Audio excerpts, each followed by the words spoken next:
ओम शांति। आज की मुरली 21 फरवरी 2025। आज बाबा के महावाक्य सुनते हैं। बाबा ने कहा, मीठे बच्चे, हाँ जी बाबा, पास विद ऑनर होना है तो बुद्धि योग थोड़ा भी कहीं ना भटके। एक बाप की याद रहे, देह को याद करने वाले ऊंच पद नहीं पा सकते। तो देह को याद करने वाले माना जो अभी तक अपने को शरीर समझते हैं, क्योंकि जब देह याद आती है तो अपनी और या उनकी जो सत्य आत्मा है वो विस्मृत हो जाती है। और जब तक हम आत्माभिमानी नहीं बनते तब तक हम पूरा पद या ऊंचा पद नहीं पा सकते। यहाँ पर भी हमको पुरुषार्थ, जितना भी ब्राह्मण जीवन का समय मिला है तैयारी के लिए, उसमें निरंतर आत्माभिमानी होने का पुरुषार्थ करते रहना है। तो इसके लिए ये अटेंशन रखना है बहुत सूक्ष्म रूप से कि हमारा बुद्धि योग कहीं भी ना जाए। जैसे कल शाम की बाबा ने मुरली में कहा ना कि रावण के 10 सर का मतलब 5 विकारों का तो ध्यान सब बहुत ध्यान से रख लेते हैं। काम, क्रोध, लोभ, मोह, अहंकार, ये तो मोटी मोटी बातें हो गई जिस पर बच्चे ध्यान कर पाते हैं। लेकिन जो बाकी के 5 विकार की बात है वो है सूक्ष्म, जिसमें हमारा खास इस दुनिया में जो भी ड्रामा है, ड्रामा में शरीर से मिली जितनी पहचाने हैं। बाबा ने कल कहा, कोई भी साधन या कोई भी व्यक्ति या किसी उसकी विशेषता या किसी भी चीज पर सूक्ष्म से सूक्ष्म तरह से भी आपका इंटरेस्ट ना जाए, आपकी आंखें ना जाए। पक्का पक्का वैष्णव बनना है, किसी भी चीज से अट्रैक्शन नहीं होना चाहिए।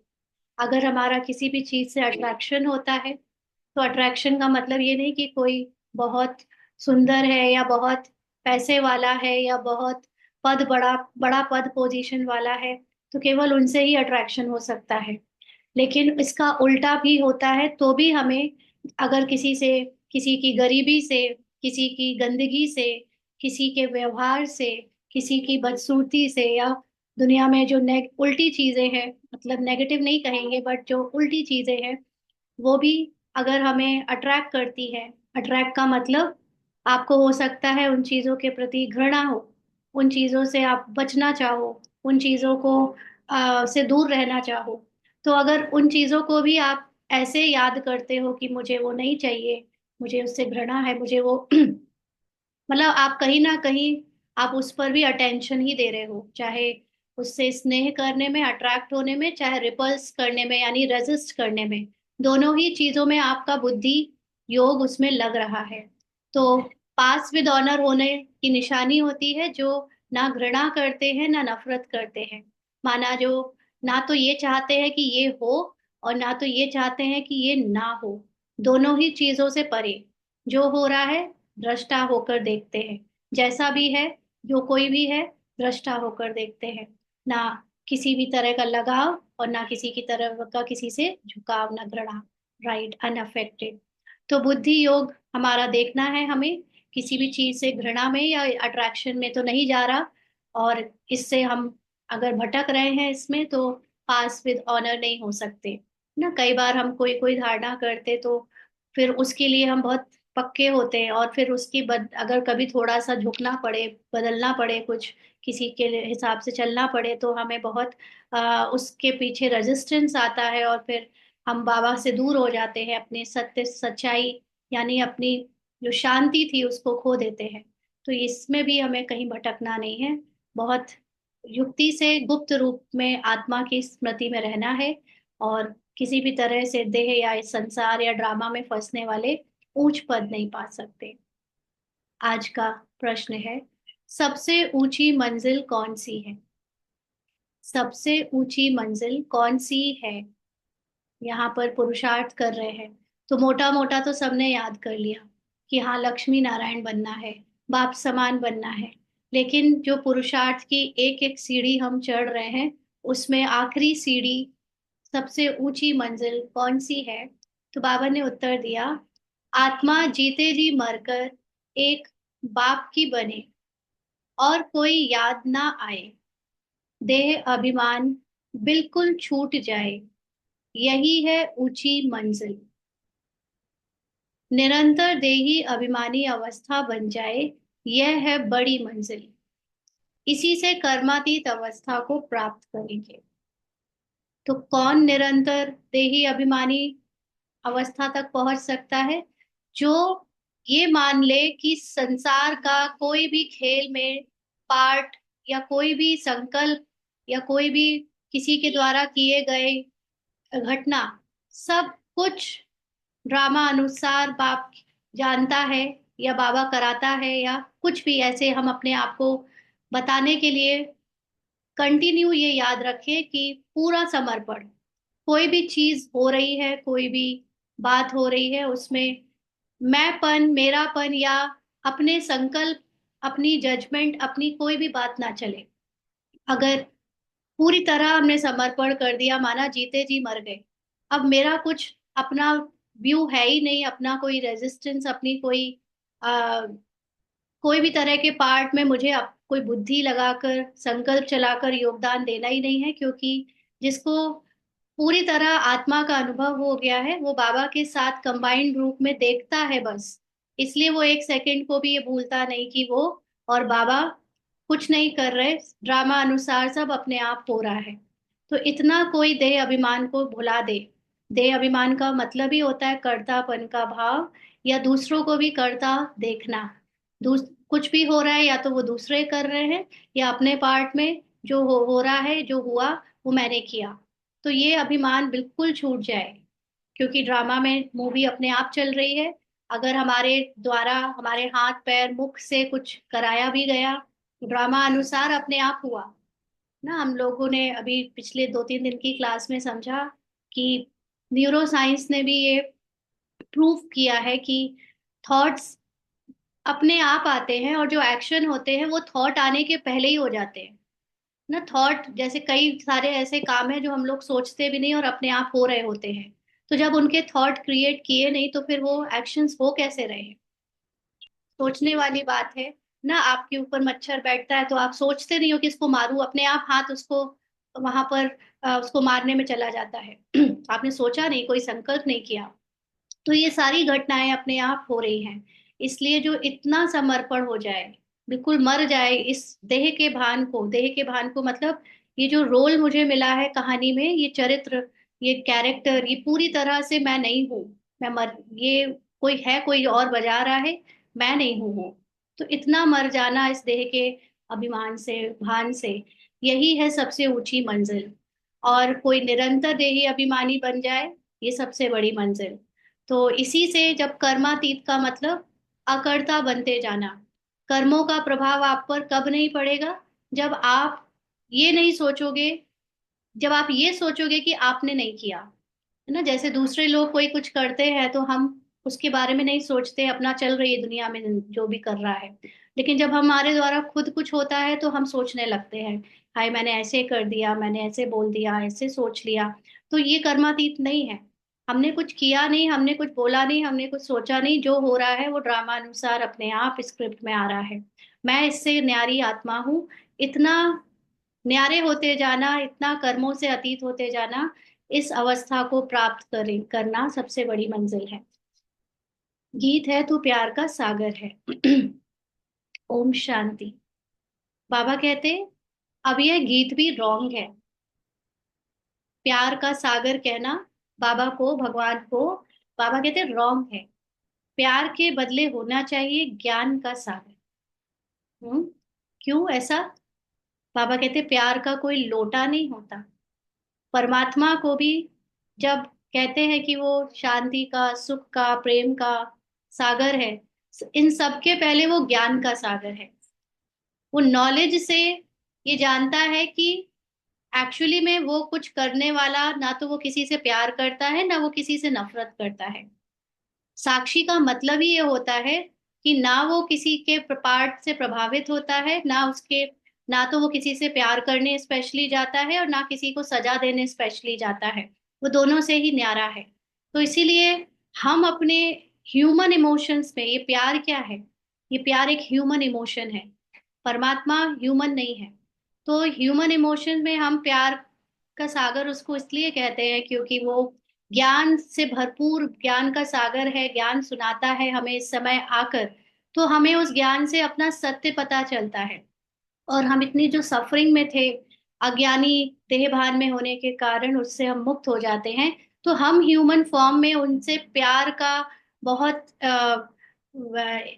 एक तरह से फीलिंग में आते हैं, प्यार की फीलिंग में आ जाते हैं, क्योंकि उसने हमें इतनी बड़ी सफरिंग से निकाल दिया। क्योंकि अभी हम यानी आत्मा का मन अभी ह्यूमन फॉर्म में ही है, ह्यूमन फॉर्म की सारी इमोशंस को फील कर रहा है। तो हम अपनी इमोशंस के कारण उसको प्यार का सागर बोल देते हैं। बाकी वो तो सिर्फ नॉलेज का एक सागर, नॉलेज को पार्ट में सुनाकर जाता है, और उसी से हमें हमारी शांति, हमारा प्यार, हमें हमारे अंदर की सारी चीजें मिल जाती है। तो हम उसको भी उसका सागर कहते हैं कि हमने उससे योग लगाया तो हमें वो मिल गया। एक्चुअली वो है ही हमारे अंदर, बट वो याद दिलाता है, तो हम उसको कहते हैं कि वो उसने दिया, है ना। इसलिए बाबा कहते हैं ये सॉन्ग, ये गाना, कि वो प्यार का सागर है, ये गलत है। भगवान में कोई प्यार नहीं भरा ऐसे कि कोई लोटा निकाल कर डालकर निकाल लो।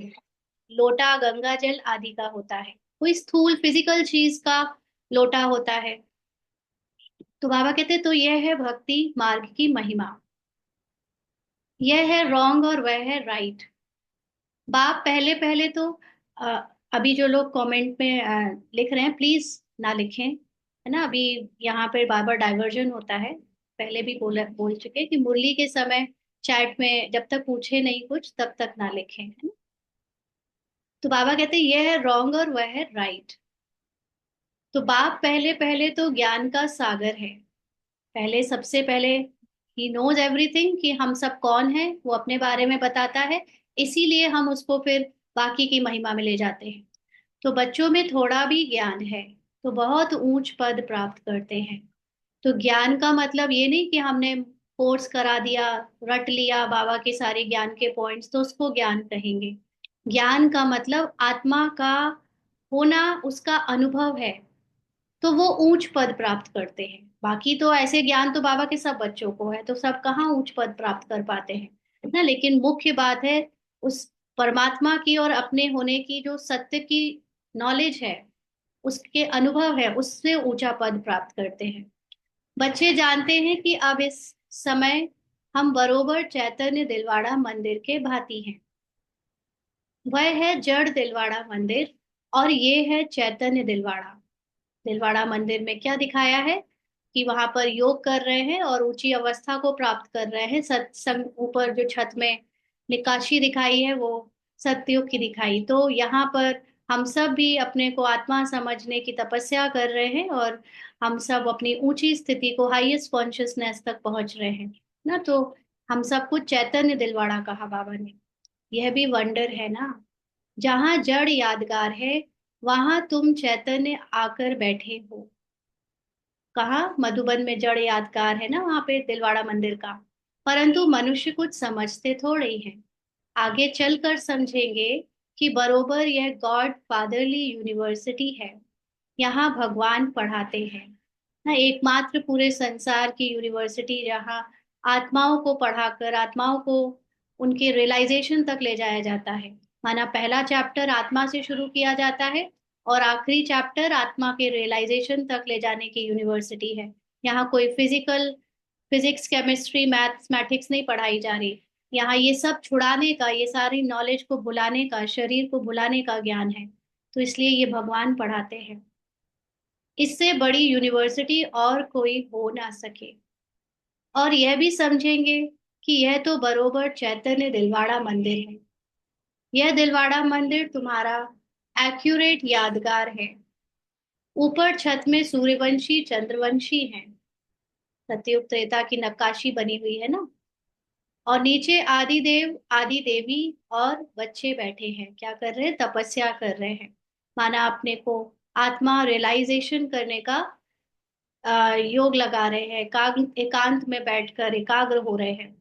इनका नाम है ब्रह्मा। फिर सरस्वती ब्रह्मा की बेटी है, प्रजापिता ब्रह्मा है, तो जरूर गोपियां भी होंगे ना। वह है जड़ चित्र जो पास्ट होकर गए हैं, उन्हों के फिर चित्र बने हुए हैं। कोई मरता है तो झट उनका चित्र बना देते हैं। उनकी पोजीशन, बायोग्राफी का तो पता है नहीं। ऑक्यूपेशन नहीं लिखे तो वह चित्र कोई काम का ना रहे। मालूम पड़ता है फलाने ने यह कर्तव्य किया है।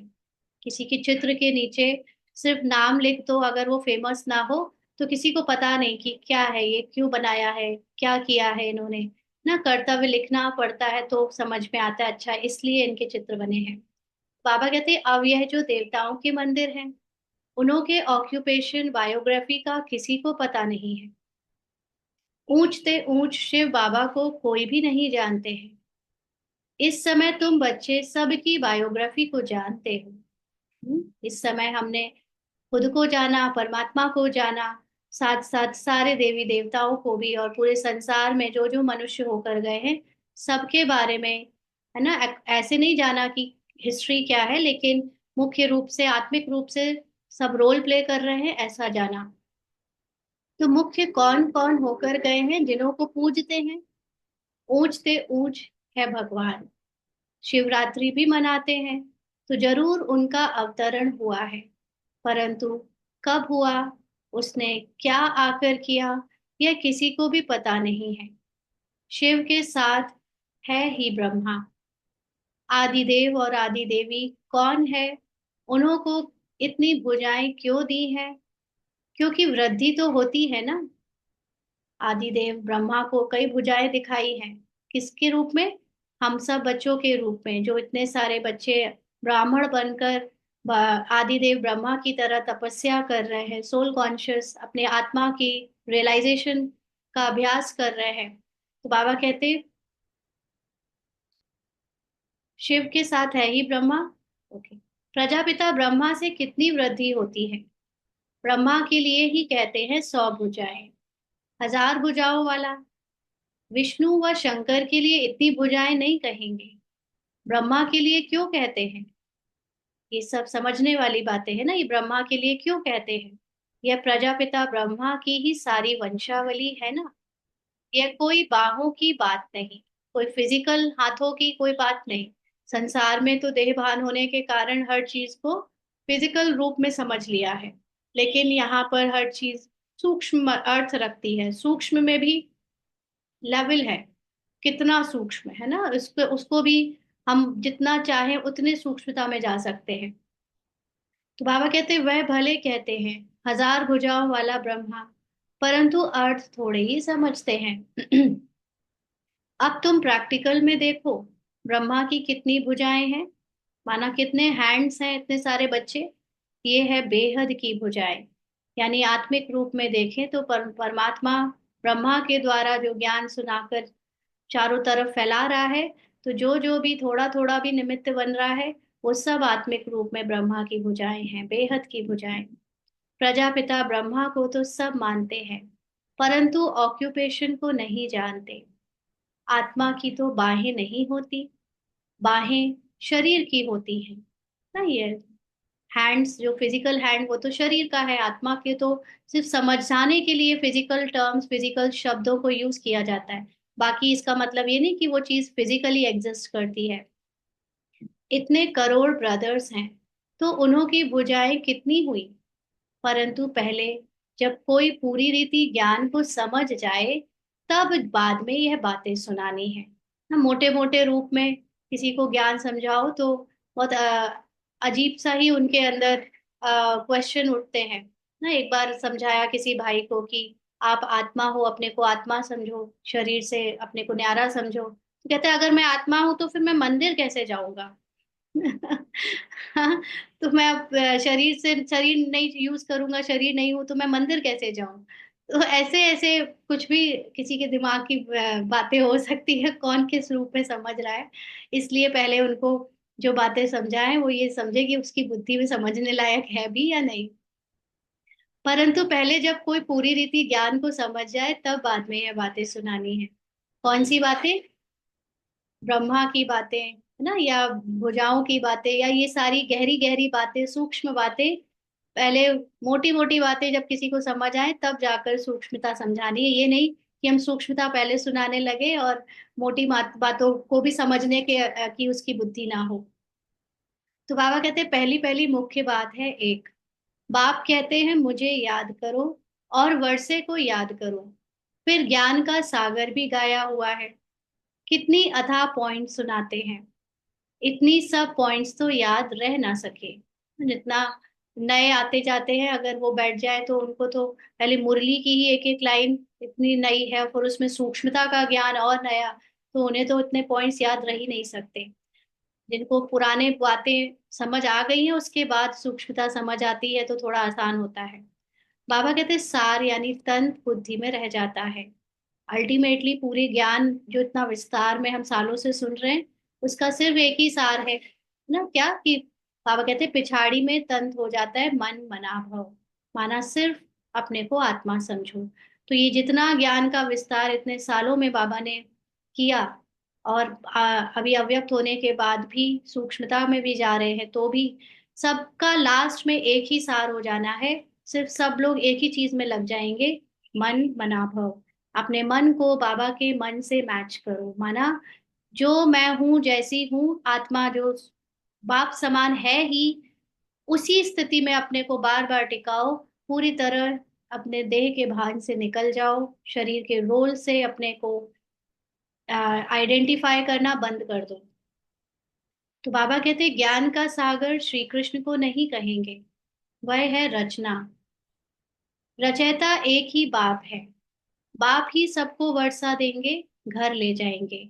माना पहले नॉलेज देंगे, फिर सबको उस साइलेंस में वापस मन मनाभव कर देंगे, टिका देंगे, एक सबको शांति में स्थित कर देंगे, सब कुछ भुलवा देंगे। बाप का तथा आत्माओं का घर है ही साइलेंस होम। विष्णुपुरी को बाप का घर नहीं कहेंगे ना। अब यहाँ पर भी जो स्थूल रूप में ज्ञान को सुनते हैं, जिनके अंदर अभी फिजिकल कॉन्शियसनेस है, बाबा के बच्चों में भी, तो वो हमेशा घर को ये समझते हैं कि कोई पर्टिकुलर प्लेस है जहाँ पर जाया जाता है। चाहे वो उड़ कर जाएं, चाहे वो किसी प्लेन में बैठ कर जाएं, लेकिन जाएंगे वहां। जाना और आना एक स्थूल एक्टिविटी लगती है। जब हम फिजिकल कॉन्शियसनेस में सुनते हैं तो हम समझते हैं कि जब बाबा कह रहा है कि आत्माओं का घर है, मतलब प्रॉपरली कोई घर जैसी प्लेस है। जैसे हिल स्टेशन होता है तो पता चलता है कि पहाड़ों के ऊपर जा रहे हैं तो उसको हिल स्टेशन कहते हैं ना। जैसे रेगिस्तान बोल रहा है तो मतलब जहाँ रेत होगी वहां रेगिस्तान है तो उसको कहे। बट ये आत्मा जो दिखती नहीं, जिसका कोई फिजिकल एग्जिस्टेंस ही नहीं है, उस आत्मा का घर आप फिजिकली कैसे बता सकते हो कि वो कैसी है, कौन सी है, क्या है? वो तो एक आत्मा मतलब नॉन फिजिकल अनुभव, एक आप उसको उस वर्ल्ड में देख अपने आप को जब ये सारे फिजिकल अनुभवों से परे ले जाते हो, साइलेंस की उस परे वाली अवस्था में, तो वो आत्माओं का घर हो जाता है ना। बट फिजिकल वाले समझते हैं, कॉन्शियसनेस वाले, कि वो घर मतलब प्रॉपरली कोई बाउंड्री खींची है, यहाँ तक पांच तत्व हैं और उसको पार करेंगे तो वो सूक्ष्म वतन, और फिर उसको पार करेंगे तो वो परम धाम। तो ये उन्होंने बाउंड्रीज बना रखी हैं ओजोन लेयर जैसी। ऐसा नहीं है ना, फिजिकल कॉन्शियसनेस से सुनने वालों को यथार्थ समझ में नहीं आ सकता। तो ये आत्माओं का घर है, माना आत्मा जब फिजिकल कॉन्शियसनेस से परे हो जाती है, एकदम साइलेंस में चली जाती है, तो वो उसका घर है। तो बाबा कहते हैं विष्णु पुरी को बाप का घर नहीं कहेंगे। विष्णुपुरी का मतलब जहां पर हमारी हाईएस्ट कॉन्शियसनेस की ह्यूमन फॉर्म में स्टेज बन जाती है। सूक्ष्म संकल्पों में जब हम एकदम निश्चिंत हो जाते हैं, जब बिल्कुल वैसे सतयुग जो है वो अलग चीज है, लेकिन अभी विष्णुपुरी जिसको सूक्ष्म वतन यहाँ कहा जा रहा है, उसका मतलब है कि जब आत्मा हम लोग यहाँ पुरुषार्थ करते करते एकदम, जैसे ऊपर बोला ना, समर्पण बुद्धि, ड्रामा में कुछ भी हो रहा है उससे मेरा कोई पहचान नहीं, कोई आइडेंटिफिकेशन नहीं, क्योंकि सब कुछ अपने आप कहानी चल रही है। मैं इतनी निश्चिंत, इतनी समर्पण बुद्धि केवल अपनी आत्मा और बाबा के कंबाइंड रूप में एक संकल्प में स्थित हो जाती हूँ, और निश्चिंत हो जाती हूँ, बेफिक्र हो जाती हूँ, सारे विकारों से भी बेफिक्र, क्योंकि विकार भी किसमें है? बॉडी कॉन्शियसनेस में है। जब बॉडी कॉन्शियसनेस ही नहीं रहेगा तो बेफिक्री आ जाएगी, विकारों की भी चिंता नहीं। तो इतना संकल्पों से इजी हो जाना, मुक्त हो जाना, हल्के हो जाना, उसको कहते हैं विष्णुपुरी। बाबा उस संकल्पों की दुनिया में भी नहीं रहता कि वो उसमें रहता हो। बाबा का कोई अलग से माइंड नहीं चलता जो बाबा कहे कि मैं अलग हूँ, है ना। तो नहीं, विष्णुपुरी के दो मीनिंग है। देखो, बाबा की मुरलियों में एक ही वर्ड के अलग अलग कॉन्टेक्स्ट में मीनिंग बदलते रहते हैं। अगर आप बिल्कुल टेक्निकली आपको एक ही मीनिंग चाहिए तो आप यहाँ से ज्ञान को बहुत हद में उठा पाओगे, है ना। विष्णुपुरी को बाबा सतयुग भी कहता है, लेकिन यहाँ पर विष्णुपुरी को उस सूक्ष्म वतन को भी विष्णुपुरी कहते हैं, क्योंकि सूक्ष्म वतन में तो विष्णु दिखाए जाते हैं ना। तो आप उसको भी ले सकते हो, बट किस कॉन्टेक्स्ट में कहाँ पर क्या कह रहा है ये तुरंत आपको आना चाहिए। अब बाबा ने यहाँ पर ये बात बोली तो कॉन्टेक्स्ट बदल गया, यहाँ पर ये बात बोली तो कॉन्टेक्स्ट बदल गया। ये नहीं कि बस एक ही पकड़ के बैठे हैं, वही मीनिंग होती है तो बस फिर आप हद की बुद्धि लगा रहे हो, तो फिर अलग ही तरीका है फिर पढ़ने का। फिर तो रीड कर लो, हो गया आपका, है ना। जैसे कि फिर समझना नहीं चाहिए, फिर हमको रीड कर लेना चाहिए अगर अपनी हद की बुद्धि से समझना है तो बाबा कहते हैं घर है मूल वतन। मूल वतन माना जहां पर आत्मा की मूल स्थिति होती है और कुछ नहीं होता। ये सारा देह भान, उसके संकल्प संस्कार, कुछ भी नहीं होता। जहाँ आत्माएं रहती हैं वो आत्मा का मूल ओरिजिनल फॉर्म है, इसलिए बोला आत्माएं वहां रहती हैं।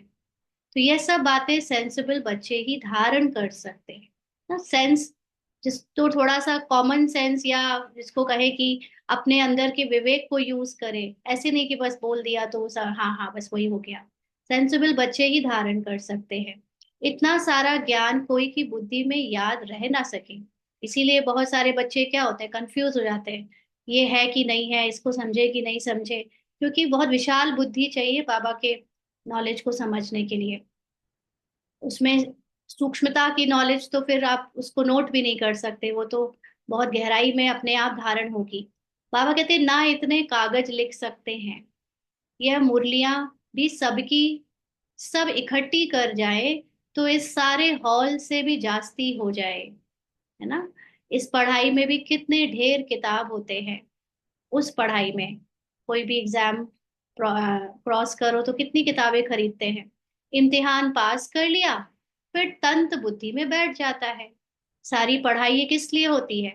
आप आईएएस पीसीएस नीट या कोई भी एग्जाम निकालते हो तो पहले बहुत बुक्स खरीदते हो, नोट्स करते हो, फिर सब जब एग्जाम को पास कर लेते हो तो वो किताबों का कोई मीनिंग नहीं रह जाता, फिर जरूरत नहीं पड़ती।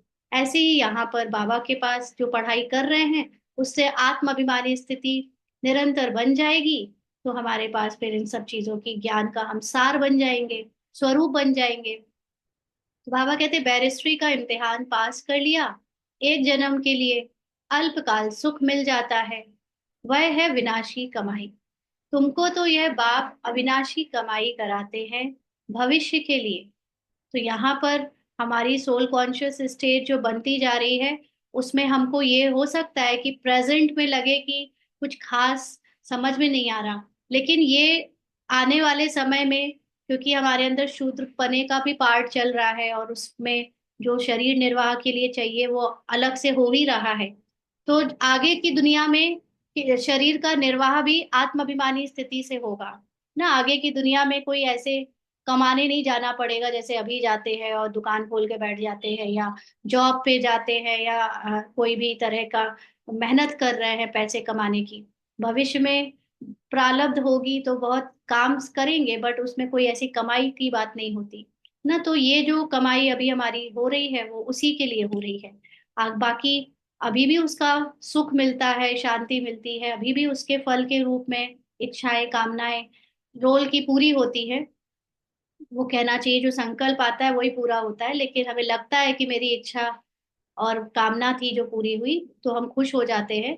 लेकिन मेन बात है कि इस कमाई से आने वाले समय में जो सोल कॉन्शियस वाला समय है उसमें हम जाकर एंट्री पा लेते हैं और अपने अपने पढ़ाई के अनुसार पद पा लेते हैं। बाबा कहते बाकी जो भी गुरु गोसाई आदि है वह सब विनाशी कमाई कराते हैं। माना उनकी जो भी बताई हुई बातें हैं या पढ़ाई है वो केवल इस एक जन्म में चलकर हमें कमाई करा देती है, लेकिन आगे का कोई उसमें यूज नहीं है। विनाश के नजदीक आते जाते हैं, कमाई कम होती जाती है। तुम कहेंगे कमाई तो बढ़ती जाती है, परंतु नहीं, यह तो सब खत्म हो जाना है ना। बाबा ने जब कहा कि विनाश नजदीक आता है तो कमाई कम होती जाती है, और हम लोग तो देख रहे हैं कि पूरे वर्ल्ड में, खास तौर से इंडिया में, अब लोगों की कमाई बढ़ गई है। घर घर में गाड़ियां, घर घर में कई घर लोगों ने बना लिए हैं, सबके पास अपने अपने गैजेट्स हैं, और लाइफ स्टाइल सबका बहुत ऊंचा हो गया है, इम्प्रूव हो गया है। तो फिर कमाई कहाँ कम हो रही है? बाबा कहते हैं नहीं, ये सब कुछ जो भी कमा रहे हैं ये सब खत्म हो जाना है, समय नहीं बचा है, इसलिए वो कमाई किसी काम की नहीं है ना। तो आगे राजाओं आदि की कमाई चलती थी, अभी तो वे भी नहीं है। पहले जो राजा लोगों के पास इतनी प्रॉपर्टी, पूरा पूरा गांव शहर, कई गांव होते थे उनके कब्जे में, वो सब सरकार ने ले लिए। तो जैसे वो खाली हो गए, ऐसे यहाँ पर जिसको लग रहा है कि मेरी इतनी जमीन है, इतनी जायदाद है, इतने फ्लैट हैं, सब खत्म हो जाना है, रहेगा ही नहीं। तो इसलिए वो कोई कमाई नहीं है। बाबा कहते तुम्हारी कमाई तो कितना समय चलती है, हमारी कमाई हमारी आत्माभिमानी स्थिति से हम वो मैग्नेट बन जाते हैं, जिससे आने वाले समय में एक्चुअली में प्रकृति हमारी दासी हो जाएगी, हमें बिना मेहनत के सब कुछ अवेलेबल हो जाएगा। ये कमाई है जो चलेगी, आगे जाएगी, तो हमारी कमाई असली कमाई है। बाबा कहते तुम जानते हो यह बना बनाया ड्रामा है, जिसको दुनिया में कोई नहीं जानते।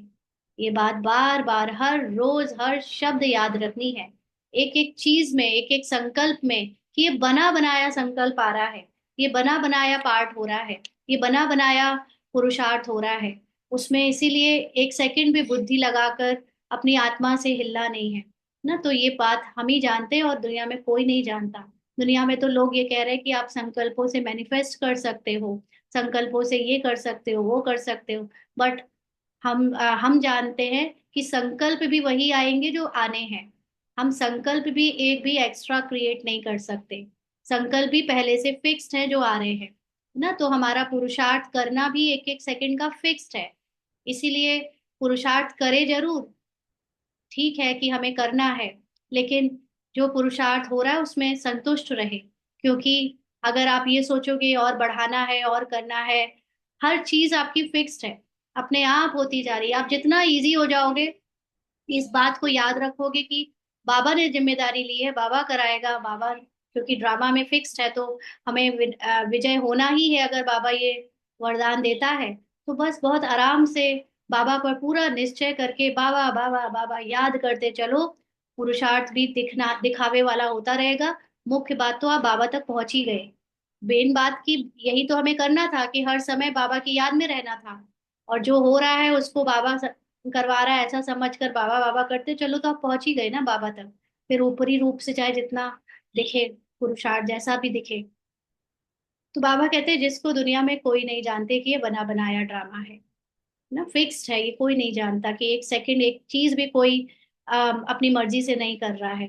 एलन मस्क, ट्रम्प, या दुनिया के मोदी जी या योगी जी, या कुछ भी संसार में जो हो रहा है, हर चीज पहले से फिक्स्ड है, और कराई जा रही है ड्रामा द्वारा, लेकिन नाम हो जा रहा है मनुष्यों का, कि ये मनुष्य वो मनुष्य ये ऐसे कर रहा है, उसका दिमाग बहुत अच्छा, उसकी प्लानिंग बहुत अच्छी, किसी का कुछ नहीं है, सब ड्रामा करा रहा है सबसे ना। तो बाबा कहते हैं तुम्हारे में भी नंबरवार है जिनको धारणा होती है, इस बात को रियलाइज करना, धारणा माना रियलाइज करना, उसमें नंबरवार है। कई तो बिल्कुल कुछ भी समझा नहीं सकते हैं, कोई कहते हैं हम मित्र संबंधियों आदि को समझाते हैं, वह भी तो अल्पकाल हुआ ना, औरों को प्रदर्शनी आदि क्यों नहीं समझाते, पूरी धारणा नहीं है ना। कई बार हम लोग समझते हैं कि बस ये हद के लोग हैं जिनके साथ हम रहते हैं, उनको समझाते तो हैं। तो बाबा कहते हैं वो भी तो कुछ ही लोग हुए अल्पकाल के, आप प्रदर्शनी आदि औरों को क्यों नहीं समझाते। न अननोन लोगों को समझाओगे तो आपका देहभान टूटेगा, नॉलेज पक्की होगी ना। क्योंकि अगर ज्ञान में आने के बाद आपको देहभान में रहना है तो ज्ञान का कोई मतलब नहीं है। आत्माभिमानी बनने के लिए ज्ञान है, और आत्मा टेरिटरी को क्रॉस करने वाली है, सारे बॉर्डर्स को क्रॉस करने वाली है। आत्मा के लिए कोई नियम, कोई वो नहीं लगता कि मुझे शरीर के भान में रहकर ये मैं इतने ही लोगों को करूं। अपनी बॉर्डर्स को क्रॉस करके औरों को तक पहुंचो। बात ये नहीं है कि हमें दूसरों को समझाने से कोई बड़ा ऊंचे पद की कामना है, बट एक्चुअली दूसरों को समझाने में जो हम ये सब अपनी पुरानी मर्यादाओं को तोड़ते हैं, पुरानी टेरिटरीज को, बॉर्डर्स को क्रॉस करते हैं, उससे हमारे अंदर जो आत्मा की संपूर्णता है, जो आत्मा की शक्तियां हैं, वो और भी ज्यादा उभर के निकल के आती हैं। क्योंकि हम सब इसी पार्ट में रहकर अपने प्रति कुछ मानसिक धारणाएं बनाए हुए हैं कि हम इस घर को बिलोंग करते हैं, हम ये हैं, हम बांधेली हैं, हम स्त्री हैं, हम पत्नी हैं, हमें ज्यादा जाने की परमिशन नहीं है। ये सब सोचते रहते हैं और हम सोचते हैं हम आत्माभिमानी बन जाएं। तो ऐसे नहीं होता ना। आप अगर आत्मा हो तो अपनी सारी टेरिटरीज को क्रॉस करके दिखाओ, सारी मर्यादाओं को उलांघ के दिखाओ। मर्यादा का मतलब ये जो देह भान में बनाई गई ह्यूमन बिलीफ सिस्टम है उनको, और करके दिखाओ बाबा की सेवा। सबको बता के बताओ कि तुम आत्मा हो और तुम भी उनको ज्ञान सुनाओ। तो वो आएंगे कि नहीं आएंगे उसकी बात नहीं है, बट आपके अंदर का सारा जो पिंजरे में बंद होने वाला बिलीफ सिस्टम है वो टूटेगा, पंख फैलेंगे, और आपके अंदर जो शक्तियां यूज नहीं हुई है जन्मों से, वो यूज होनी शुरू हो जाएंगी। इसलिए बाबा कहते हैं कि औरों को क्यों नहीं समझाते, पूरी धारणा नहीं है माना, पूरी तरह से आत्माभिमानी स्थिति नहीं है। अपने को मियाँ मिट्ठू तो नहीं समझना है ना, बस तारीफ कर ली हम तो घर में रहकर आत्मा बनते हैं, ऐसे भी नहीं समझना है ना। अगर आप अपनी बाउंड्रीज को क्रॉस करके तो दिखाओ आत्मा हो तो। सर्विस का शौक है तो अच्छी रीति समझाते हैं, उनका सुनना चाहिए। बाप ऊंच, अब देखो इन सब में भी बात फिर अल्टीमेटली ड्रामा की आ जाती है ना। तो लेकिन ये बात कोई, बाबा क्या करता है, बाबा खुद ही ड्रामा समझाता है और फिर खुद ही बच्चों को डांटने लगता है या ब्लेम करने लगता है, आप नहीं करते, ये नहीं करते, वो नहीं करते। तो यहाँ पर ना बच्चों की चेकिंग हो जाती है कि उन्हें ड्रामा याद है कि नहीं। जिसको याद नहीं होगा तो वो अंदर से हिल जाएगा, हाँ बाबा मैं तो कोई सेवा नहीं कर रहा, या मैं ऐसा, या मैं पुरुषार्थ नहीं कर रहा, बहुत हिलता चला जाएगा। जिसको ड्रामा याद है वो ये सब सुनकर भी कहेगा तो बाबा संकल्प दो ना, कराओ ना सेवा, मैं तो रेडी हूँ। आप रेडी हो जाओ, उसके बाद बाबा संकल्प दे या ना दे वो ड्रामा। लेकिन आप ही अपने मन से बनाकर बैठो मैं ये सेवा नहीं कर सकता, मैं यहाँ नहीं जा सकता, मैं वो नहीं कर सकता, माना वो देवान है। इसलिए बाबा की मुरलियों को यथार्थ समझ पाना, बाबा कहाँ टांग खींच रहा है, कहाँ पर, वो भी जानता है कि बच्चे कुछ किसी भी चीज के लिए ब्लेम नहीं किए जा सकते, लेकिन फिर भी वो ब्लेम करता है, वो डांट भी देता है, वो समझाता भी है ना। तो ये हर चीज को बाबा को अच्छी रीति, रोलर कोस्टर राइड है बाबा की मुरली, कि जहां पर आपको कितना ध्यान रहता है कि सब ड्रामा में जो लिखा है वही होगा, वही हो रहा है। वो भूल जाते हैं तो हम बाबा के इमोशंस में फंस जाते हैं। तो बाबा कहते हैं सर्विस का शौक है तो अच्छी रीति समझाते हैं, उनका सुनना, उनका सुनना चाहिए। जो अच्छी रीति समझाते हैं उनका सुनना चाहिए। बाप ऊंच पद प्राप्त कराने आए हैं तो पुरुषार्थ करना चाहिए ना, परंतु तकदीर में नहीं है तो श्रीमत भी नहीं मानते। तो मेन बात है पुरुषार्थ। पुरुषार्थ यानी अपने को आत्मा समझ ड्रामा के पट्टे पर बैठाकर साक्षी होकर देखना।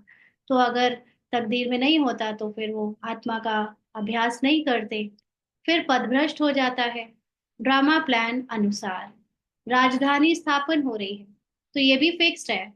किसी का ज्ञान से चले जाना, किसी का ज्ञान को कम समझना, किसी का ज्ञान में गिर जाना या ऊंचे उठना, हर तरह की बातें पहले से फिक्स्ड हैं। तो वो राजधानी वैसे की वैसे ही ड्रामा में उनसे कराती है, क्योंकि उनका इतना ही रोल है, उन किसी को दासी बनना है, किसी को दास ही बनना है, किसी को प्रजा बनना है। तो वो उस तरह से उनका उतना उतना पार्ट प्ले करा के उनको खेल को वो वहीं पे समाप्त कर देते हैं। तो ये ड्रामा प्लान अनुसार है जो राजधानी स्थापन हो रही है। बाबा कहते हैं उसमें तो सब प्रकार के चाहिए ना। बच्चे समझते हैं कोई अच्छी प्रजा बनने वाले हैं, कोई कम। बाप कहते हैं हम तुमको राजयोग सिखलाने आया हूँ। दिलवाड़ा मंदिर में राजाओं के चित्र है ना, जो पूज्य बनते हैं वही फिर पुजारी बनते हैं। राजा रानी का मर्तबा तो ऊंच है ना। फिर वाम मार्ग में आते हैं तब भी राजाई अथवा बड़े बड़े साहूकार तो है। देवी देवता 2500 वर्ष तक तो अपनी पवित्रता वाली राजाई चलाते हैं, और फिर द्वापर में तो राजा फिर नॉर्मल भी लोग बनने लगते हैं, प्रजा जो बनी वो भी राजा बन जाती है ना। तो उसमें बड़े बड़े साहूकार होते हैं। जगन्नाथ के मंदिर में सबको ताज दिखाया है, प्रजा को तो ताज नहीं होगा। ताज वाले राजाएं भी विकार में दिखाते हैं। सुख संपत्ति तो उन्हों को बहुत होगी, संपत्ति कम जास्ती तो होती है। हीरे के महल और चांदी के महलों में फर्क तो होता है ना। कोई 10 गांव का राजा है, कोई 4 गांव का राजा है, इतना अंतर है। बाकी राजा तो दोनों है, तो इतना फर्क हम लोगों को नहीं पड़ता। आज तो हम लोग एक एक घर के राजा होंगे, हाँ, वो भी प्रॉपरली नहीं। तो वो लोग गांव के राजा होते थे पहले के लोग। तो फिर भी फर्क होता है, बट उतना फर्क मायने नहीं रखता। उस समय अगर हम वाम मार्ग की बात करें, जब द्वापर के राजा बनते हैं, तब फर्क पड़ना शुरू हो जाता है। इसीलिए उसके बाद कलयुग में चढ़ाई वगैरह करते हैं कि हम अपनी टेरिटरी बढ़ाएं, अपने दूसरे गांव को अपने राज्य में शामिल कर ले, तो वो चढ़ाई कर देते हैं। बाकी सतयुग में तो हीरे के महल और चांदी के महल वाली अंतर होती है ना। हमारे लिए तो सोच पाना कि चांदी का महल, सोने का महल भी कोई रहने लायक जगह होती है क्या। तो बाप बच्चों को कहेंगे, अच्छा पुरुषार्थ कर ऊंच पद पाओ। राजाओं को सुख जास्ती होता है, वहां सब सुखी होते हैं। जैसे यहाँ सबको दुख है, बीमारी आदि तो सबको होती ही है, वहां सुख ही सुख है। फिर भी मर्तबे तो नंबरवार है। बाप सदैव कहते हैं, पुरुषार्थ करते रहो, सुस्त मत बनो। है ना, ये होता है ना कई बार कि ज्ञान समझ लिया, बाबा बहुत जान लिया, अब क्या करें। अब तो क्योंकि ब्राह्मण जीवन में इतना आ, चीजें त्याग दी है, जिनसे पहले एंटरटेनमेंट करते थे, वो सारी चीजें छोड़ दी है, रिश्तेदारियां वगैरह से भी ये सब डिटैच हो गए हैं।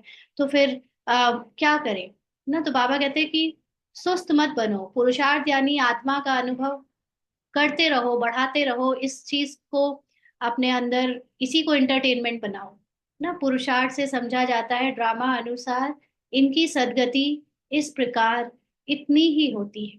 तो जो करता है उसके लिए भी, और जो नहीं करता है उसके लिए भी ड्रामा अनुसार उतनी ही उनकी सदगति है, माना उतनी ही उनकी ऊंची स्थिति बन पाएगी। बाकी सब फिक्स है। बाबा कहते हैं अपनी सदगति के लिए श्रीमत पर चलना है। श्रीमत क्या है? श्रेष्ठ मत। श्रेष्ठ मत माना बाबा की मत है कि तुम मेरे समान हो, ये समझ कर चलो, तभी तुम्हारी सदगति होगी। अगर तुमने अपने आप को, ये रोल समझ लिया, ये शरीर समझ लिया, और उसकी कमजोरी को याद करते रहे, कहानी को याद करते रहे, तो दुर्गति होगी। और बाबा की मत है कि तुम मुझे अपने अपने आप को मेरे समान चलो बनाकर, समझकर, तो तुम्हारी सदगति हो जाएगी। टीचर की मत पर स्टूडेंट ना चले तो कोई काम के नहीं। नंबरवार पुरुषार्थ अनुसार तो सब है। अगर कोई कहते हैं कि हम यह नहीं कर सकेंगे, तो बाकी क्या सीखेंगे। सीख कर होशियार होना चाहिए। जो कोई भी कहे, यह समझाते तो बहुत अच्छा है, परंतु आत्मा जीते जी मरकर एक बाप की बने, और कोई याद ना आए, देह अभिमान छूट जाए, ये है ऊंची मंजिल। अभी 1 मिनट के लिए अशरीरी होकर बाबा की याद में बैठेंगे, फिर आगे पढ़ेंगे।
आगे बाबा कहते हैं,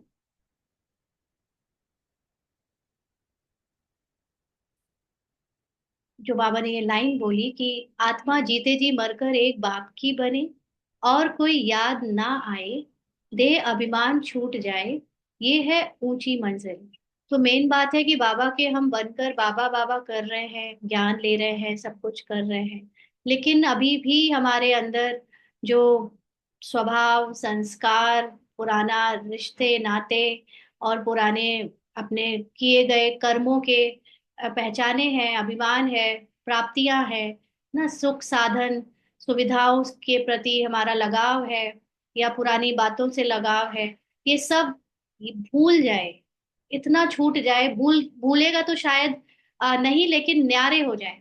क्योंकि ब्रह्मा बाबा को भी आखिरी आखिरी तक ऐसे कोई भूला थोड़ी ना था कि ये बच्चे हैं या ये मेरी पुरानी लाइफ है।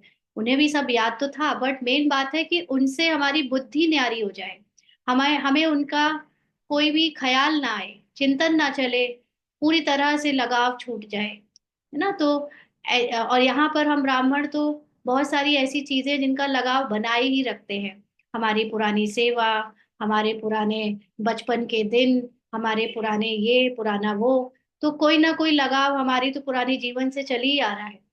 तो इसलिए मेन मुख्य बात है, ऊंची मंजिल यही है कि हम सिर्फ बाबा के बने, बाबा ही याद रहे। बाबा का मतलब सिर्फ शब्द बाबा नहीं, बाबा का मतलब वो निराकारी, अशरीरी आत्मा का जो हाईएस्ट कॉन्शियसनेस, जो स्वमान युक्त अवस्था है, वो याद रहे और कुछ याद ना आए, देह अभिमान पूरा छूट जाए, ड्रामा की पूरी कहानी भूल जाए।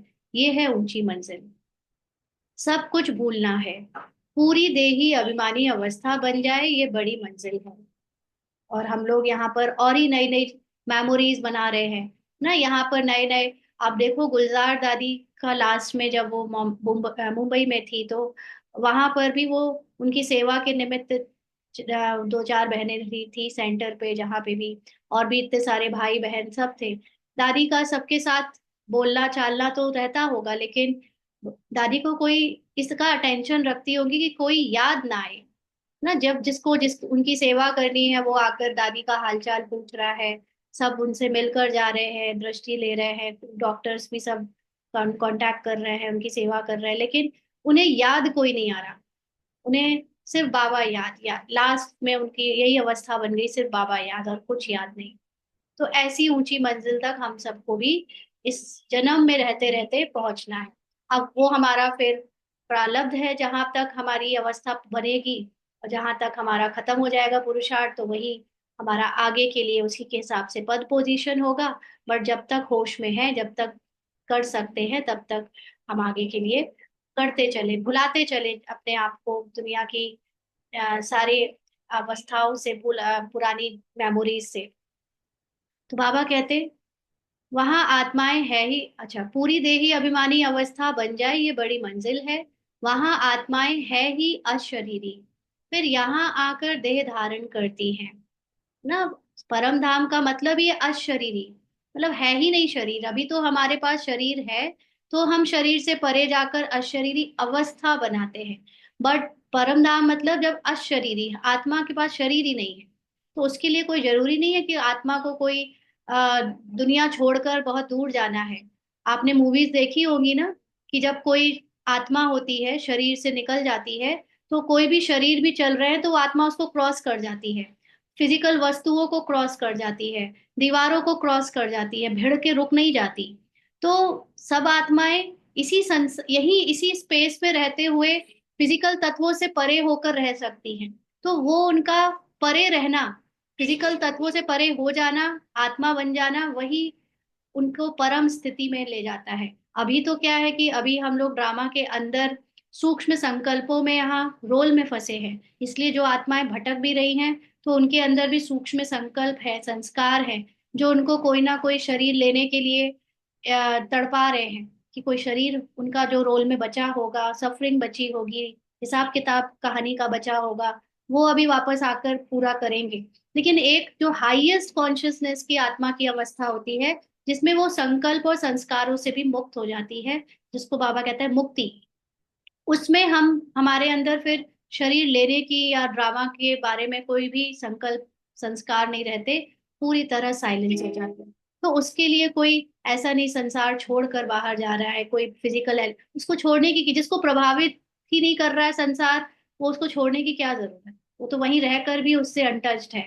ना। तो इसलिए बाबा कहते हैं आत्मा मतलब अपने और बाबा को साइलेंस में एक साथ कंबाइंड अनुभव करो, वो परम धाम। ना तो ये अवस्था की बात है, ये अंडरस्टैंडिंग की बात है, ना कि कोई फिजिकल प्लेस है जो क्रॉस करके जाना होता है। तो बाबा कहते हैं अपने को आत्मा समझ कर्मातीत अवस्था में रहना है।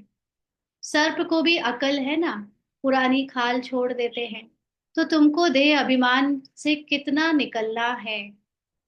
बहुत सारा हम लोगों के अंदर अभी रोल का देह अभिमान है, अभी बहुत कुछ निकालना है।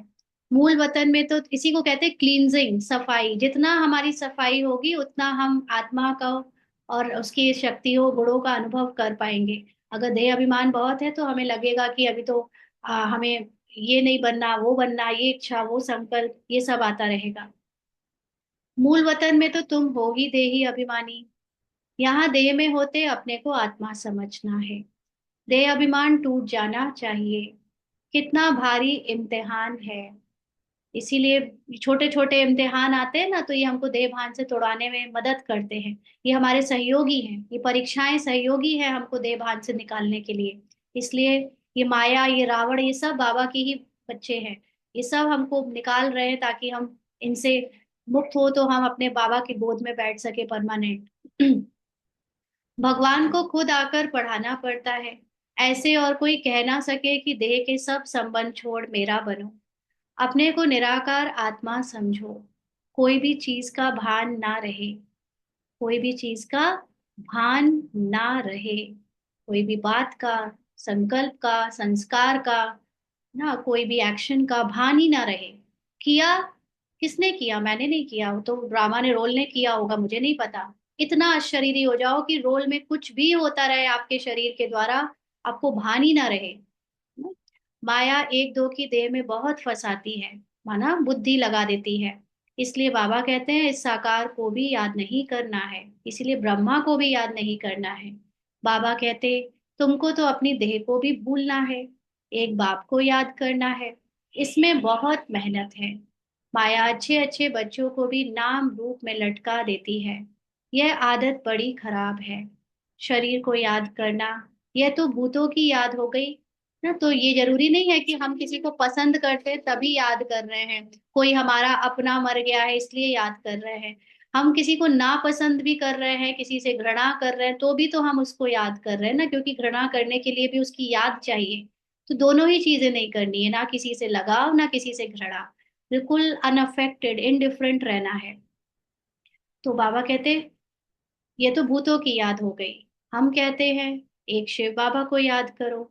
तुम फिर पांच भूतों को याद करते रहते हो ना। चाहे ब्रह्मा को याद करो, चाहे दादियों को याद करो, चाहे वरिष्ठ भाई बहनों को या दीदियों को याद करो, ये भी तो भूतों को याद करना है। इसलिए बाबा कहता है ना दीदियों को, ना दादियों को, ना ब्रह्मा बाबा को, किसी को याद नहीं करो, सिर्फ अपने को आत्मा और बाबा निराकार, मैं और बाबा कंबाइंड एक संकल्प में टिको। यही यथार्थ योग है ना। तो बाबा कहते देह से बिल्कुल लगाव नहीं होना चाहिए। ब्राह्मणी से भी सीखना है, ना कि उनके नाम रूप में लटकना है।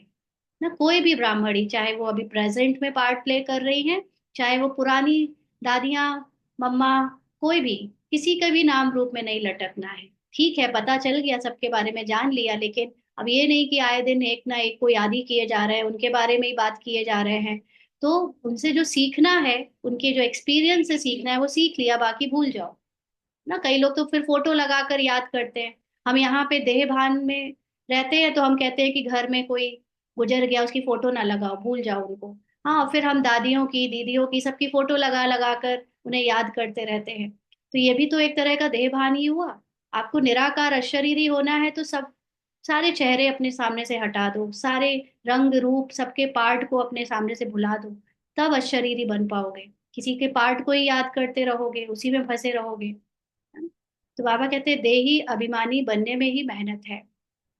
बाबा के पास भले चार्ट बहुत बच्चे भेज देते हैं, परंतु बाबा उस पर विश्वास नहीं करता है ना। कोई कोई तो कहता है हम 24 घंटे बाबा की याद में रहते हैं। तो बाबा को भी पता है कि कौन कितना याद कर सकता है, क्योंकि ब्रह्मा बाबा तक 99% तक बाबा की याद में पहुंचे होंगे ना। 100% शिव बाबा एकदम तो ब्रह्मा भी नहीं बन सकते।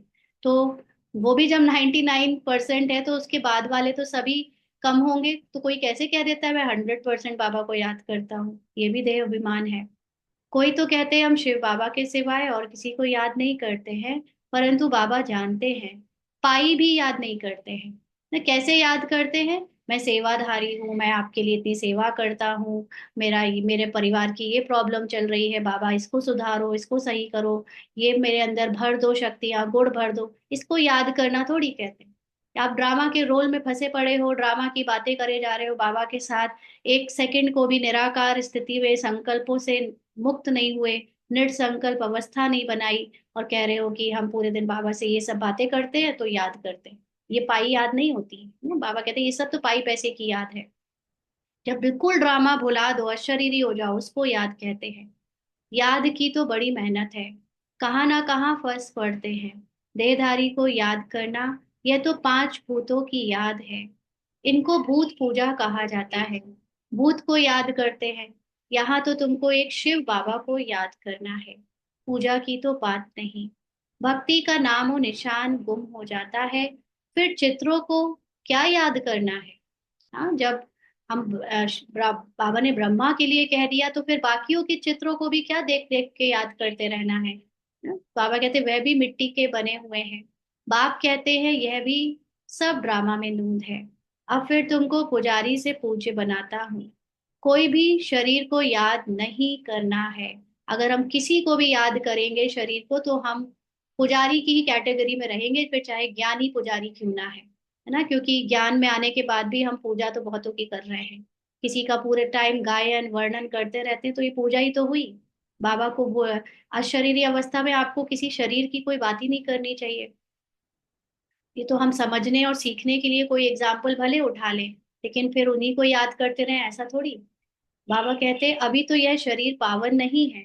पहले आत्मा जब सतो प्रधान से सतो रजो तमो में आती है, तो शरीर भी उस अनुसार मिलता है।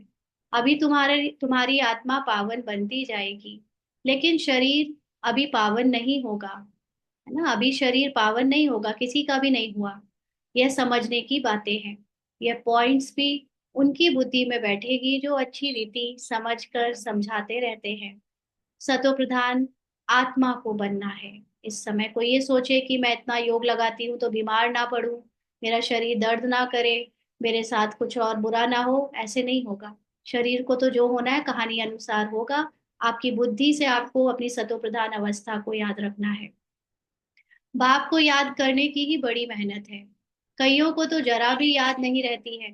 पास विद ऑनर बनने के लिए बुद्धि योग थोड़ा भी कहीं ना भटके, एक बाप की ही याद रहे। परंतु बच्चों का बुद्धि योग भटकता रहता है ना, बोर होने लगते हैं। क्योंकि यहाँ क्या होता है कि जैसे जैसे मन को हम अटेंशन देना शुरू करते हैं, तो मन व्यर्थ की बातों से तो निकल फुल स्टॉप लगाने लगता है। क्योंकि अभी मन में जहाँ हजारों संकल्प का तूफान मचता था, वहां पर आत्मा ने जब साक्षी होने का पुरुषार्थ शुरू किया, तो वो अटेंशन देकर मन को जब मन को अटेंशन देना शुरू किया, तो मन बेचारा अब वो संकल्पों को वहीं की वहीं स्टॉप करने लगा। क्योंकि अटेंशन दिया जा रहा है, अब वो अनलिमिटेड सोच नहीं सकता, तो वो स्टॉप होने लगा। तो उसके अंदर संकल्पों की कमी आ गई। अब जब संकल्पों की जो कमी आई, जो स्पेस भर गए, खालीपन आ गया संकल्पों में, तो उसमें एक अजीब सी बोरियत महसूस होने लगती है ना। उसमें ब्राह्मण जीवन में लगने लगता है अब क्या, एक अजीब सा खालीपन सा महसूस होता है। तो फिर हम लोग सोचते हैं कि अब इस स्पेस को कहाँ से भरें। तो फिर जो चीजें पहले छोड़ दी थी उनमें ही कहीं कहीं बुद्धि वापस जाने लगती है कि अब वेस्ट संकल्प नहीं आ रहे तो कहीं कुछ देख लें, कहीं कुछ सुन लें, तो थोड़ा काम मिल जाए, कुछ बिजी हो जाए। तो उस समय हमारा बुद्धि योग फिर कहीं ना कहीं भटक जाता है फिर से। तो ये बात याद रखनी है कि हमें आत्मा से ही सुख लेना है, हमें आत्मा के अनुभव से ही इंटरटेनमेंट सीखना है। ये होगा। ये जब मन खाली होता है तो बोरियत और बहुत अजीब सा खालीपन लगता है, लेकिन ये भी साक्षी होकर देखते जाना है। और याद रखना है कि मुझे सारी चीजें प्राप्ति तो अपनी आत्मा से ही लेनी है। जब ये अवस्था हो जाए कि मुझे सारा स्पेस जो खालीपन है वो आत्मा से और बाबा की याद से भरना है, तब जाकर हम उस अवस्था में पहुंचे। और जब तक हम इस खालीपन को बाहर से भरेंगे, तो हमारी स्टेज वहां तक नहीं पहुंच पाएगी। तो बाबा कहते देह को याद करने वाले कभी ऊंच पद पा ना सके। यहाँ तो पास विद ऑनर होना है। मेहनत बगैर यह पद कैसे मिलेगा? देह को याद करने वाले कोई पुरुषार्थ नहीं कर सकते। बाप कहते पुरुषार्थ करने वाले को फॉलो करो। यह भी पुरुषार्थ ही है ना। कौन? ब्रह्मा बाबा। इसीलिए ब्रह्मा बाबा के पुरुषार्थ को फॉलो करो, ना कि ब्रह्मा बाबा के चेहरे से या शरीर से लगाव के कारण उन्हें याद करो ना। तो बाबा कहते हैं ये बड़ा विचित्र ज्ञान है। विचित्र। ये ज्ञान विचित्र क्यों है? क्योंकि बिना चित्र के हमें ये जो जितनी नॉलेज अभी ले रहे हैं, अभी तो हम इस नॉलेज को चित्र बनाकर समझते हैं, बिंदु बनाते हैं, पूरे ड्रामा को बनाते हैं, समझ रहे हैं। लेकिन पहुंचना है हमें विचित्र तक, जहां पर सारे चित्र समाप्त हो जाएं, जहां बुद्धि के द्वारा चित्र बनने बंद हो जाए, वहां तक जाना है। इसीलिए इसको विचित्र ज्ञान कहते हैं। दुनिया में किसी को भी पता नहीं है, किसी की भी बुद्धि में नहीं बैठेगा कि आत्मा की चेंज कैसे होती है। यह सारी गुप्त मेहनत है। बाबा भी गुप्त है ना। हम सब भी जो पुरुषार्थ कर रहे हैं उसमें कैसे आत्मा को याद करते करते करते हमारे बाहर के रोल में और संसार में चेंज आता जा रहा है, ये किसी को पता नहीं पड़ेगा। ये बहुत गुप्त बात है। तुम राजाई कैसे प्राप्त करते हो? लड़ाई झगड़ा कुछ भी नहीं है, ज्ञान और योग की ही बात है। अंडरलाइन। बाबा ने ना आज इसमें बहुत ऐसी बातें बोली है जो अगर समझ लो तो आपको एक नई चीज पता चल जाए। तो बाबा कहते हैं ज्ञान और योग की ही बात है, लड़ाई झगड़ा कुछ भी नहीं है। हम कोई से लड़ते नहीं हैं। यह तो आत्मा को पवित्र बनाने के लिए मेहनत करनी है। आत्मा जैसे जैसे पतित बनती जाती है तो शरीर भी पतित लेती है, फिर आत्मा को पावन बनकर जाना है। बहुत मेहनत है। बाबा समझ सकते हैं कौन कौन पुरुषार्थ करते हैं। तो यहाँ पर गुप्त बात क्या है कि एक्चुअली में बाहर संसार का जो हम लोगों को बताते आ रहे हैं या हम भी जानते आए कि वर्ल्ड वॉर होना है, ये होना है, वो होना है। एक्चुअली बाबा ये हम लोगों को पुरुषार्थ कराने के लिए गुप्त रूप से जो सिखा रहा है, उसमें सब कुछ जो अंदर परिवर्तन होगा उसको सूक्ष्म रीति से जिसने जान लिया उसके लिए, और जो सूक्ष्म में टिक गया उसके लिए बाहर कोई लड़ाई झगड़ा नहीं ना। मुख्य बात है हम सारी राजाई अपने सूक्ष्म परिवर्तन से ले रहे हैं। हमारे ही ज्ञान और योग से हमारे अंदर राजाई आ जाती है। आत्मा पूरी तरह देह भान को भुलाकर पवित्र बन जाती है। यही मेन बात है मेहनत की। बाकी जो जितना भी समझ में आ रहा है स्थूल, ये होना है, वो होना है, ऐसा वैसा, ये सब तब तक है जब तक आप सूक्ष्म में नहीं पहुंच रहे। सूक्ष्म में पहुंच गए तो इन सब चीजों का फिर अस्तित्व खत्म है। तो आत्मा जैसे बाबा कहते, बाबा समझ सकते हैं कौन कौन पुरुषार्थ करते हैं। यह है शिव बाबा का भंडारा। शिव बाबा के भंडारे में तुम सर्विस करते हो। सर्विस नहीं करेंगे तो पाई पैसे का पद जाकर पाएंगे। सर्विस की बात फिर से वही, अपनी मूल स्थिति तक नहीं पहुंचोगे आत्माभिमानी तक तो पाई पैसे के पद मिलेगा। बाप के पास सर्विस के लिए आए और सर्विस नहीं की तो क्या पद मिलेगा? तो उसमें बाबा स्थूल सेवाओं से लेकर सूक्ष्म तक ले जाता है। इसलिए स्थूल सेवा करना बहुत जरूरी है ना। सारे काम बाबा के यज्ञ में जो भी हो, सफाई का या खाने पीने का जो कर सको वो सब करना चाहिए, क्योंकि देह भान टूटता है। जितना हम स्थूल सेवाएं करेंगे उतना देह भान टूटेगा। जितना हम वाचा सेवा करेंगे उतना ज्ञान खुद के अंदर पक्का होगा, और फिर हम मूल सेवा तक पहुंच पाएंगे। मूल सेवा तक ऐसे ही नहीं पहुंच सकता कोई भी। मूल सेवा तक पहुंचने के लिए ये सारी चीजों को क्रॉस करके आना पड़ता है। तो ये राजधानी स्थापन हो रही है, इसमें नौकर चाकर आदि सब बनेंगे ना। अभी तुम रावण पर जीत पाते हो, बाकी और कोई लड़ाई नहीं है। अंडरलाइन। बाकी और कोई लड़ाई नहीं है। समझने वाले समझ जाए गए होंगे कि बाबा किस बारे में बात कर रहा है। अभी तुम रावण पर जीत पाते हो, अंदर से तुमने अपने अंदर के सारी देह भान पर जीत पा ली, और फिर कोई लड़ाई नहीं है। ये बाबा साफ साफ कह रहा है। यह समझाया जाता है कितनी गुप्त बात है। आप देखो, क्या ब्रह्मा बाबा ने कोई लड़ाई देखी? चले गए, साकारी रूप उनका ओवर। दादियों ने कोई लड़ाई देखी? चले गए, साकारी रूप ओवर। जो विनाश विनाश की बातें हमको 80 85 साल से सिखाते आए, उन्होंने लास्ट का विनाश नहीं देखा, पार्ट ओवर। और हम लोग फिर सोच रहे हैं हम देखेंगे। वो कौन देखेगा? जो स्थूल में रह जाएगा, जो स्थूल पुरुषार्थ करता रह जाएगा वो देखेगा। वो होगा तो देखेगा, बाकी जो सूक्ष्म पुरुषार्थ करेगा उसके लिए ओवर। उसके लिए कोई विनाश नहीं है। तो बाबा कहते हैं योग बल से विश्व की बादशाही तुम लेते हो। योग बल से हमको सिर्फ और सिर्फ अपने आत्मा के अनुभव को निरंतर बनाकर विश्व की बादशाही यानी प्रकृति जीत बन जाना है। तुम जानते हो हम अपने शांति धाम के रहने वाले हैं। मुख्य बात है ओरिजिनली अपनी अवस्था को हमेशा शांति धाम की अवस्था में रखना है। निराकारी आत्मा की अवस्था में रहकर पार्ट में आना है। तुम बच्चों को बेहद का घर ही याद है। यहाँ हम पार्ट बजाने आए हैं, फिर जाते हैं अपने घर। आत्मा कैसे जाती है यह भी कोई समझते नहीं है। ड्रामा प्लान अनुसार आत्माओं को आना ही है। अच्छा। मीठे मीठे सिकीलदे बच्चों प्रति माता पिता बाप दादा का याद प्यार और गुड मॉर्निंग। रूहानी बाप की रूहानी बच्चों को नमस्ते। हम रूहानी बच्चों की रूहानी बाप दादा को याद प्यार गुड मॉर्निंग और नमस्ते बाबा। शुक्रिया, थैंक यू बाबा। धारणा के लिए मुख्य सार। पहला पॉइंट, किसी भी देहधारी से लगाव नहीं रखना है। शरीर को याद करना भी भूतों को याद करना है, इसलिए किसी के नाम रूप में नहीं लटकना है। नॉन ब्राह्मण्स और यहाँ तक कि ब्राह्मण्स भी, ना हम में से बहुत लोग ब्राह्मण्स के ही, अब वो चले गए तो उनकी फोटो लगा रहे हैं, उनके बारे में स्टेटस में लगा रहे हैं, उनको याद करने की कहानियां और प्रोग्राम फिक्स कर रहे हैं। कुछ कहीं नहीं फंसना भाई। निराकार की रेस में बीच बीच में देहभान के बातें क्यों आ जाती हैं? निराकार होने की रेस में हमें पुराने देहभान को भुलाना है तो हम नए नए देहभान को लेकर बैठ जाते हैं। सब भूलते जाना है, सारा भूलते जाना है, सबको भूलते जाना है। कोई, सब रोल ही तो है, सब पार्ट ही तो है। क्या याद करना है? उन्होंने अपनी देहभान की पुरुषार्थ को ओवर करके निराकारी स्थिति को पा लिया होगा, और हम यहाँ पे उनको याद किए जा रहे हैं। हमें भी तो वहीं पहुंचना है जहाँ पे वो पहुंचे हैं। तो हम उनको याद करके अपने आप को यहाँ पे क्यों पीछे कर दे, हरा दे? हमें भी जल्दी से जल्दी निराकारी की रेस में पास होना है, तो अपनी देह को भी भूलना है। भविष्य के लिए अविनाशी कमाई जमा करनी है। सेंसिबल बन ज्ञान की पॉइंट्स को बुद्धि में धारण करना है। जो बाप ने समझाया है वह समझकर दूसरों को सुनाना है। मेन बात है सेंसिबल बन ज्ञान के पॉइंट्स को बुद्धि में धारण करना। ऐसे नहीं कि जो आया वो बस सुन लिया, रट लिया, और जो शब्द का मत मीनिंग निकला वो रटा हुआ है कि इसका मीनिंग ये होता है, इसका मीनिंग ये होता है। जो बाबा की डिक्शनरी भी बनी हुई है ना, यज्ञ की जो डिक्शनरी बनी हुई है, उसमें अगर आप एज इट इज पॉइंट लेके समझोगे तो आप सूक्ष्म बातों को थोड़ी समझ पाओगे।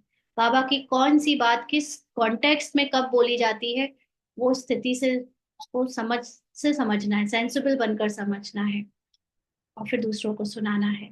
आज का वरदान है, कल्प कल्प के विजय की स्मृति के आधार पर माया दुश्मन का आवाहन करने वाले महावीर विजयी भव। बड़ा इंटरेस्टिंग सा वरदान है। कल्प कल्प के विजय की स्मृति के आधार पर माया दुश्मन का आवाहन करने वाले महावीर विजयी भव। जिसने अपनी आत्मा को अनुभव कर लिया उसको तो ये निश्चय हो गया कि वो विजय हो गया है। अब रह गई है बाकी देहभान की बातों को भुलाना। तो वो खुद माया दुश्मन को आवाहन करता है ना। इसको पार्ट में ऐसे संकल्प आते हैं कई बार कि जहां जहां से इसको पेपर आते हैं, जानबूझकर वो और अट्रैक्ट होती है उस तरफ कि उनसे फिर से मिले, उनसे फिर से वो करे। क्यों? क्योंकि अपने अंदर की चेकिंग करनी है कि अभी अंदर बदला है कि नहीं बदला है। वो पेपर देने का बार बार मन करता है ना। तो जब आपको अपने अंदर की आत्मा का अनुभव हो जाता है और आप उसकी और पढ़ाई करके और समझ कर धारण करके रेडी हो जाते हो, तो आप खुद ही एक्चुअली पेपर को इनवाइट करते हो कि आओ पेपर आए, तो मैं अपनी चेकिंग कर पाऊँ। तो जिसको ऐसे में मजा आने लगता है माया दुश्मन का आवाहन करके, वो महावीर है ना। तो ऐसे महावीर बनो। अपने को ऐसा बना लो उस स्मृति में कि हम खुद इनवाइट करें उन पेपर्स को जो अभी तक हम पास नहीं कर पाए। तो हमें पास करना है तो और बार बार हम वो पेपर दें। कुछ जो लोग की तैयारी नहीं होती वो सोचते पेपर आए ही ना, डर डर के, अरे वो हट जाए, वो ही खत्म हो जाए, पेपर ही खत्म हो जाए। जिनकी तैयारी हो जाती है और वो समझते हैं मुझे आत्मा की शक्तियों को अभी जो अनुभव करना था वो पिछली बार नहीं हो पाया, अभी फिर करना है, फिर देखूं, तो वो और जाके उसी कुएं में कूदेगा पेपर देने के लिए कि जब तक मैं पास नहीं हो जाऊंगा मैं देता रहूंगा। तो ऐसे महावीर बनो। तो महावीर विजयी बच्चे पेपर को देखकर घबराते नहीं, क्योंकि त्रिकालदर्शी होने के कारण जानते हैं कि हम कल्प कल्प के विजयी हैं। हम है ही आत्मा, ये तो पक्का है ना। अब वो बात अलग है कि देह भान में आकर किसी किसी पेपर में फिर से गिर जाते हैं, स्थिति अचल अडोल नहीं रहती, इसीलिए वो पेपर बार बार देते हैं जब तक अचल अडोल स्थिति से उसको पार ना कर ले। तो महावीर कभी ऐसे नहीं कह सकते कि बाबा हमारे पास माया को ना भेजो, कृपा करो, आशीर्वाद करो, शक्ति दो, क्या करूं, कोई रास्ता दो। यह भी कमजोरी है। कमजोरी किस बात की? अपने को शरीर समझने की। आप अपने को शरीर समझते हो, उनको भी शरीर समझते हो, इतनी अटैचमेंट है ड्रामा से, तो फिर डरते हो बाबा पेपर मत भेजो, प्लीज प्लीज प्लीज मत भेजो। हाँ, शक्ति दे दो, पार करवा दो, है ना, आशीर्वाद दे दो किसी से। तो वो मतलब आप कमजोरी, आप अपने को रोल समझ रहे हो, ये कमजोरी है। महावीर जो अपने को आत्मा समझकर अनुभव करता है, वो तो दुश्मन का आवाहन करते हैं कि आओ और हम विजयी बने। आओ सारे व्यक्ति परिस्थितियां, और हम तुम पर विजयी बने, हम तुमसे अप्रभावित होकर दिखाएं, ऐसे विजयी बनो। स्लोगन है, समय की सूचना है, समान बनो, संपन्न बनो।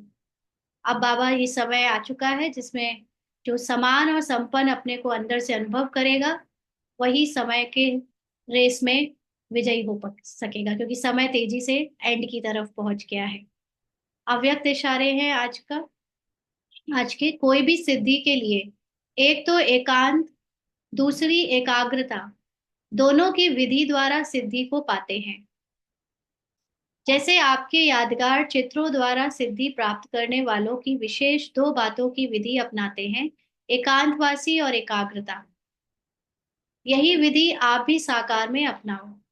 एकाग्रता कम होने के कारण ही दृढ़ निश्चय की कमी होती है। एकांतवासी कम होने के कारण ही साधारण संकल्प बीज को कमजोर बना देते हैं। इसलिए इस विधि द्वारा सिद्धि स्वरूप बनो। तो यहाँ पर हमारे लिए सिद्धि क्या है? हमारी निरंतर आत्माभिमानी स्थिति की सिद्धि। इसके लिए एकांत और एकाग्रता, ये दोनों विधियों को अपनाना है। बाबा ने हमें तरीका बता दिया है, करना हमें पड़ेगा। तो जैसे फोटो देखकर या मंदिरों में मूर्तियां देखकर भक्त लोग सिद्धि प्राप्त करने की अनेक कर्मकांड करते हैं ना, तो ऐसे ही अभी हमको भी अपने आप को एक बाबा के साथ अपने मन बुद्धि में एकांत में रखना है। बाहर से पार्ट में चाहे 100 लोगों से मिले, चाहे हजारों लोगों से मिले, लेकिन अंदर एकांत रहे, अंदर सिर्फ एक बाबा का साथ रहे। और एकाग्रता, एकाग्रता का मतलब हर समय ये अटेंशन रहे कि ये जो रोल है, ये जो ड्रामा है, ये कहानी, ये पांच तत्वों की कहानी मैं नहीं हूँ। ये पांच तत्व से बने शरीर, उनके पद पोजीशन, इन सब से मैं अप्रभावित रहूं। मैं आत्मा इन सब चीजों से बिल्कुल न्यारी हूँ।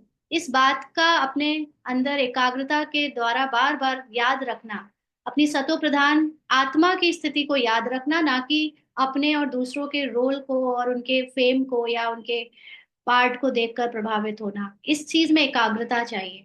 इसमें आप हिल गए, उनसे अफेक्ट हो गए, तो फिर वो नहीं आएगा। तो दृढ़ निश्चय की कमी आ जाती है, एकाग्रता की कमी होती है। तो इसलिए एकांत में बाबा के साथ कंबाइंड रहो, और संकल्पों पे अटेंशन रखो कि कोई भी साधारण संकल्प, ड्रामा के संकल्प ना आने पाए। और अगर आ रहे हैं तो तुरंत उसको चेंज करो अपने सत्य के संकल्पों से। तो इस विधि से सिद्धि स्वरूप बने। अच्छा, ओम शांति। हाँ जी, सुनाएंगे आज के पॉइंट्स। जी बताएं।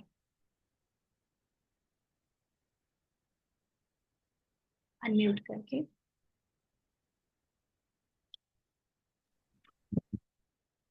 हाँ जी, श्रद्धा दीदी। ओम शांति।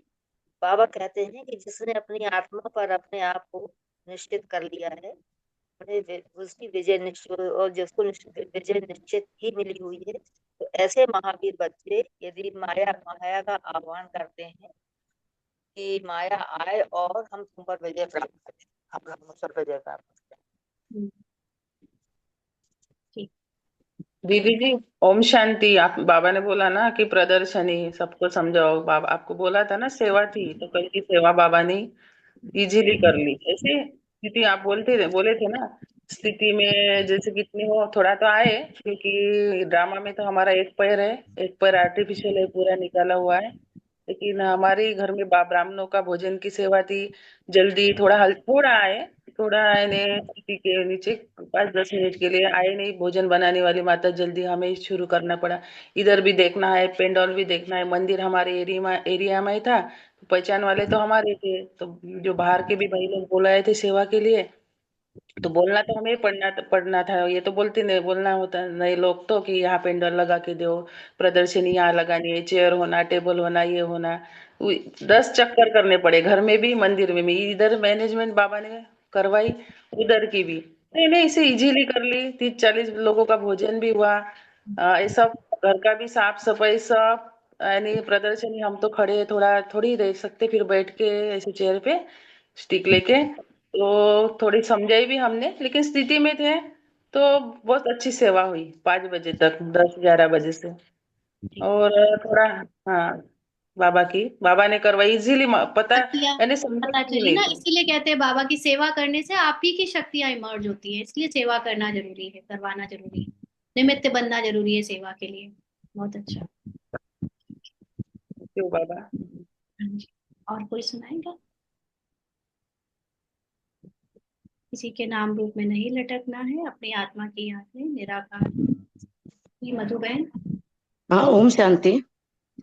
आज बाबा ने कहा ना कि इफेक्ट नहीं पड़ना चाहिए, तो हम पर मतलब बिना इफेक्ट, तो ऐसे ही बाबा टच करा रहे थे कि जैसे वाटर प्रूफ चीजें होती है ना, कि वाटर प्रूफ बनी है, कोई भी पानी का उस पे इफेक्ट नहीं पड़ता है, तो वैसे ही मैं आत्मा भी इफेक्ट प्रूफ, मतलब प्रूफ हूँ, मतलब मुझ पर कोई भी लेप से कुछ भी इफेक्ट नहीं पड़ता। Healing proof. हम्म। हाँ। ओम शांति, शुक्रिया बाबा। और कोई सुनाएगा?